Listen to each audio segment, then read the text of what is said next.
She has got gold and silver medals and is now adding to her collection bling with a jewelry line she's helped design herself. Please welcome the beautiful Tessa Virtue. I always say you are Canada's darling, not only an Olympic darling, but now bringing us darling things to wear. Thank you. Thanks for having me. You helped design these? I did. Okay, so talk to us about what goes behind all of that, because you obviously love your jewelry. So did you get carte blanche?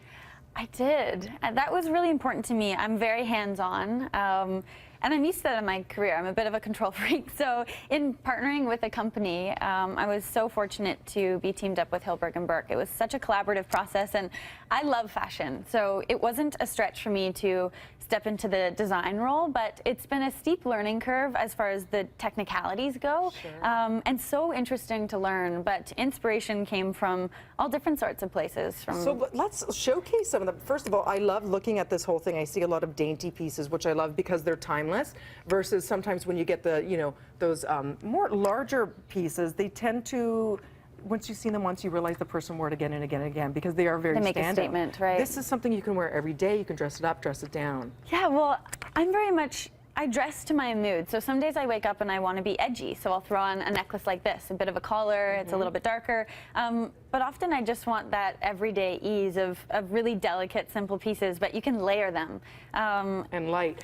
By the way, do I see a little initial here? Yes, it's TV. Yeah, so I have a confession to make. I love that. I just had a bit of a teary moment in the green room because it's the first time I saw the initial on all the pieces. And it's just like my babies. it's from your mind to life just, on and these it's been pieces. such a process, and I'm so thrilled with the outcome, and I just can't wait to share it with everyone. It's really thrilling. I love this too. This is a beautiful piece with some gorgeous bling on that. There's a shorter one too that you can kind of layer that with and have the. Okay, we'll do this. The camera. This is tough because it is so dainty and tiny. And of course, they will be able to see all of this Friday. It's your first foray onto the shopping channel. It is. And you will be on throughout the day, at 9, at noon, at 4, and at 8. How are you feeling about that?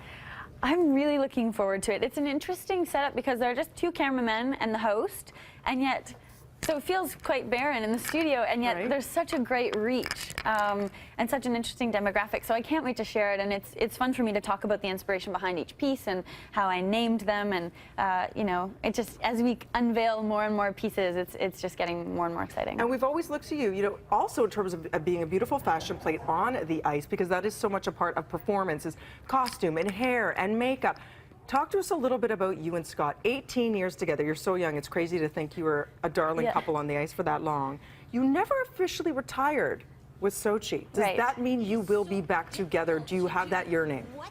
We certainly miss competing, and we've been talking a lot about, you know, maybe coming back and giving it a shot, but that's quite a commitment and a huge sacrifice, and we need to make sure we're doing it for the right reasons. So while we'll always have that burning desire to compete and want to be the best, we just need to make sure that we also can back that up with the work that needs to go into it. And you do, of course, work together all the time. You were at the C&E this summer performing. Yes, we just finished 36 shows at the X. And it was nice to be on the ice together, and really nice to be in one place. Fun to be in Toronto for the whole month. And so beautiful, so talented, gracing the cover of not one but 2 magazines. How does it feel to transition into this spokesmodel and model, real life model? Oh my gosh, I wouldn't call myself that, but it's been neat. It's fun to sort of step outside the rink and try new things. And of course, as you said, inspiration for this collection came from so much of my skating career. And you and I have one thing in common. We do. We both love to triple Lutz. No, I'm kidding. I'm a klutz. But Kelly at the Hair Gypsy, who gets up so early and gets constant compliments, has made such a name for herself in this town through sheer determination. She is an Olympic hair medalist. Yes, she is. And there's a picture you recently Instagrammed, and she has left the room out of embarrassment.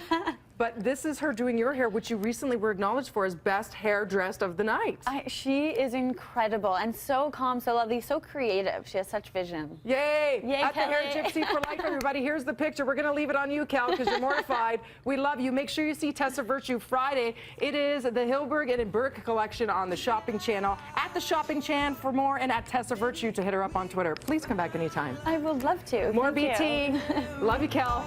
Right after this.